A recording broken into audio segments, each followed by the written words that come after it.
नमस्कार, मी करण निखाडे, राहणार रवळस पिंपरी, तालुका निफाड, जिल्हा नाशिक.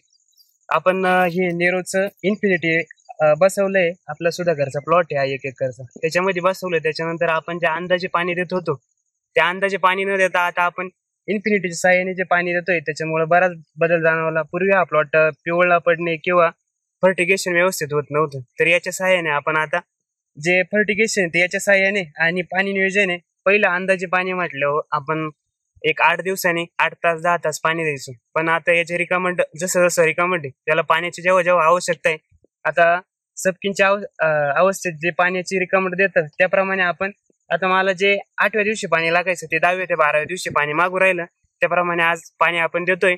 अशा प्रकारे त्याचं खतांचं नियोजन आपण करतोय. आणि मी सर्व शेतकऱ्यांना हेच सांगतो की नेरो इन्फिनिटी बसवा, जेणेकरून तुम्हाला एक फायदेशीर होईल. आणि आपण जे अंदाजे कामगती करतो किंवा पाण्याचं नियोजन करतो ते पाण्याचं नियोजन तुम्हाला योग्य पद्धतीने आपली उत्पादन क्षमता वाढवण्याचा प्रयत्न करील. धन्यवाद.